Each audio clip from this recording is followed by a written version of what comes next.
Hello everyone, welcome back to Professor Layton and Unwound Future. Last time we stepped inside the Thames Arms and we found out that we're not actually in the future because this game likes to stay somewhat close to realism.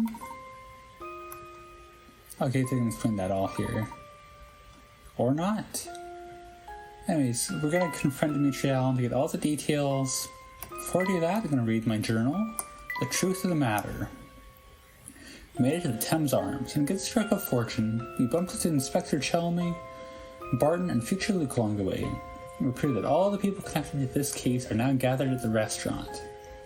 Now is the time to reveal the details of this horrific incident and put a stop to those who concocted this terrible scheme. Blueprints for a future London. I don't think I've ever seen plans of this scale before. Dimitri constructed this massive underground stage of future London and spent years toiling away for one purpose: to build a working time machine. He did so with enough care and guile that many of those traveling here didn't even notice they've been brought underground. Well, I mean, that's the plot, I guess, to tell you that much. Yeah, we don't even have the third picture book. What did we get? We got, did we get a sticker for the third picture book, which we don't have yet? Alright, well that's picture book for you. Wasn't that exciting? Shout out picture book. Let's talk to Dimitri Allen. I should have known I wouldn't fool you, Herschel. I've worked things out on my own this far, but I need you to help make sense of the rest. You must have had some reason for concocting a scheme this wild. I had a very good reason. It all started about 10 years ago. Bill Hawks and I were friends and colleagues. You're gonna bring that photo of Claire, Dimitri, and Bill, right? We worked in the same lab researching time travel. Our research meant everything to us. We poured our hearts and souls into uncovering the secrets of space and time. After months of progress, we had built ourselves a prototype time machine. It was finally time to test our work with a human subject. Bill thought we should use Claire as the first test subject. She was our lab assistant. Alright, this is back to Subject 9, that rabbit, right? I, of course, vehemently opposed this idea. I loved her too, you see.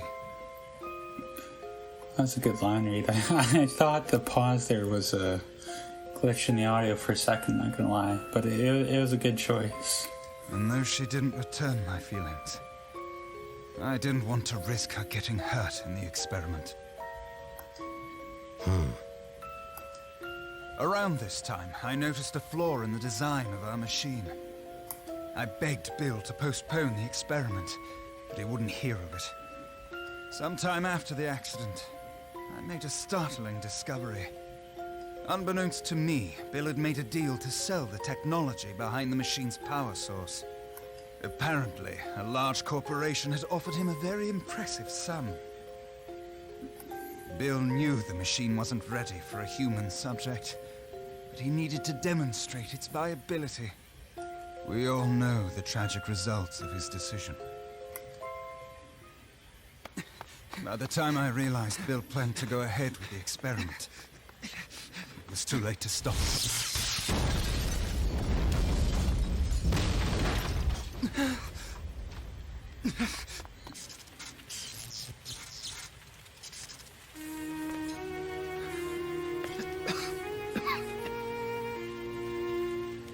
What have you done?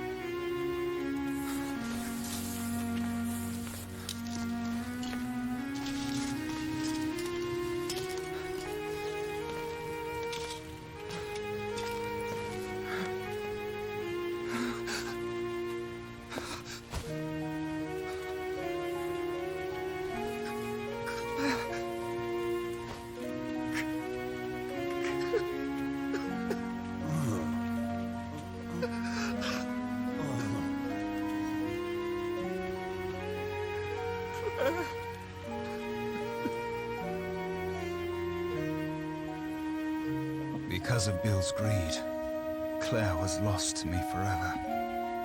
Life is full of cruel twists. In the blink of an eye, I lost my life's work and the love of my life. To say I was a broken man would be an understatement. Bill, on the other hand, made a full recovery from his injuries. He also completed the deal with the corporation, pocketing more money than most people see in a lifetime. He used his newfound fortune to climb the political ladder to the very top.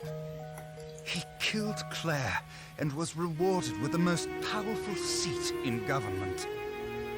If that's not a cruel joke, I don't know what it is. I can't pretend I wasn't bitter, and it was this bitterness that sent me back to my research. I thought that if I could travel to the past, I could rob Bill of all that he had won. Oh, of course, there was another reason why I wanted to go back in time. To save Claire from her fate. Surely you understand, Herschel. Claire is no longer with us. There's nothing anyone can do to turn back time. Do you really believe that? I don't want to, but I do. I have just one more question for you. What is it? Someone's been using you as a pawn.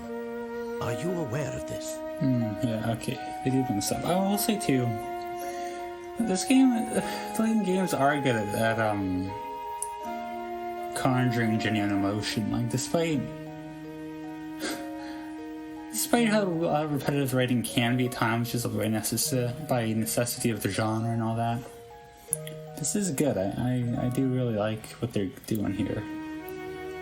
Like I said, these games always affected me a lot as a kid, so I'm glad to see. I'm glad to see that they hold up, at least in some respect. So that's cool. What are you talking about? Now we're gonna get to. I mean, I kind of spelled this, but I won't say in case it's not obvious. Someone here masterminded a scheme even more awful than yours, Dmitri. And that person is there! I think you're mistaken, Professor. No, there's no mistake here. And there's no hiding it anymore, Luke. Or should I call you Clive? Alright, now I can stop playing with Luke's thing. It's a shame. I wonder, like, they've got to have high quality versions of all the cutscenes in that summer, right? Like, surely they should, like, remaster everything and put it out if they haven't already. Yeah, there's Clive. Also, that's how you pronounce an exclamation mark. Pretty cool, fun fact. It took some time to put together the pieces of your plan. I mentioned where they foreshadowed Clive. It seemed like this part seemed a little out of nowhere when I was playing this as a kid. They did foreshadow it. I mentioned it. I won't say where, but right now. But I pointed out when it happened. But when I finally understood it all, the sheer evil of it sent a chill down my spine. What is he talking about, Clive? You kept your true intentions hidden from everyone, Clive. Even your partner, Dmitri. I like how he's like in what's basically Luke cosplay this whole time. What are you saying, Herschel? Clive was aiming for revenge on a massive scale. And you were nothing more than a pawn, Dmitri. I tabbed before I could say, but that's how you pronounce ellipses too. Fun fact. Tremendous work, Professor. You found me out. And he's more shouty now, isn't he, than he was before. Stop speaking in riddles, Layton. What's this all about? Clive, you lived next door to the lab that exploded 10 years ago. You were just a child then. Okay, they'll explain this to you. Good. That blast demolished half of the building you lived in. Reports indicate that 10 people were killed in the explosion, 2 of whom were your parents. It must have been a terrible shock. In the span of a few seconds, you lost your family and your home. When the initial shock wore off, it was replaced with anger. You became obsessed with exacting revenge on those who had wronged you. You were lucky enough to be adopted by a kindly woman in her golden years, Constance Dove. That's a crazy name, Constance Dove. Was she a Puritan or something? Miss Dove's extreme kindness was matched in scale only by the enormous fortune she possessed. You two lived quite happily as a family for a time.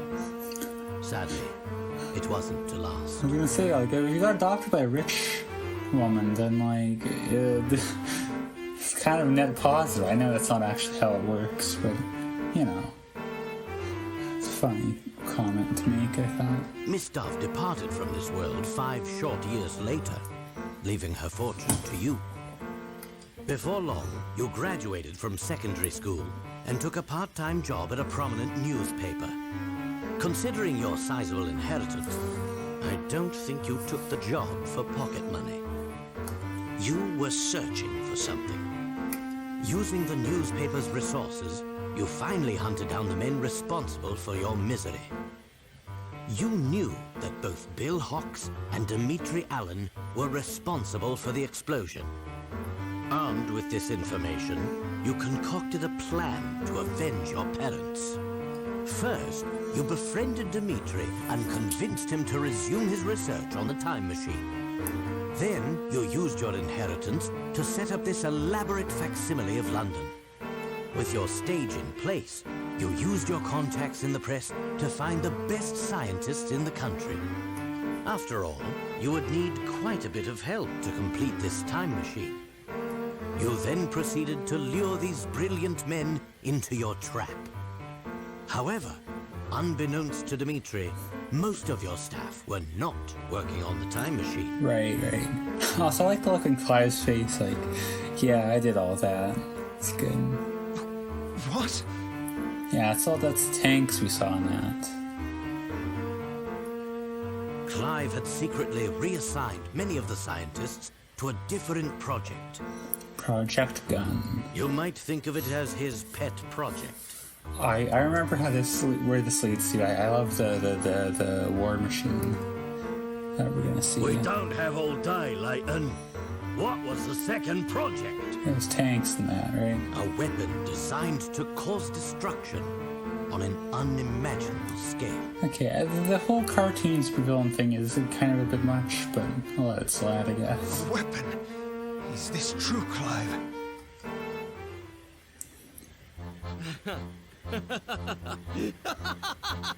Yeah, alright. And I thought scientists were supposed to be observant. While you focused on your machine, That was a horse I had a painting. different goal.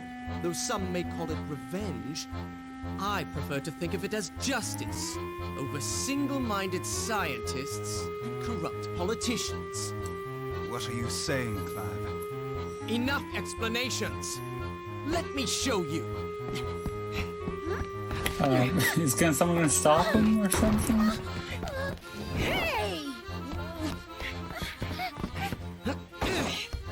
Get planted, idiot. Sorry. No one else is gonna run after? Yeah, okay.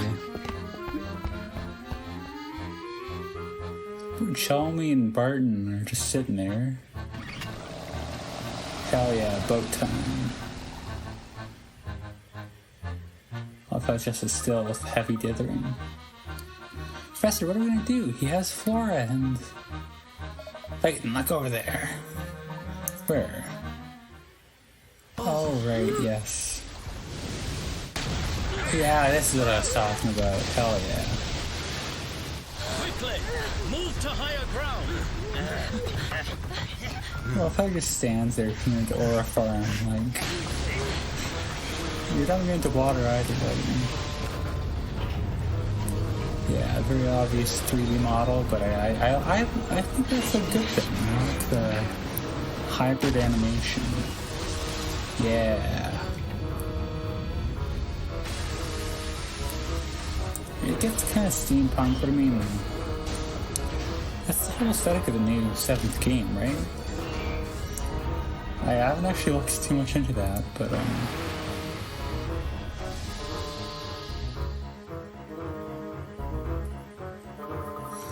Professor, what is that thing? It seems as if Clive's been working on some sort of mobile fortress. Flora's trapped up there, we gotta save her. I sure would save my progress. I'm gonna save in a new slot, just... Oh, I mean, I need to. What am I talking about? Alright. Then this will be, our breakpoint for the new video, I guess. Alright. Yeah, so we still can't complete everything, so... That's good. Of course, we're gonna call it here. Next time, we'll do some fortress stuff or whatever, so look forward to that, I guess. As always, thank you for watching.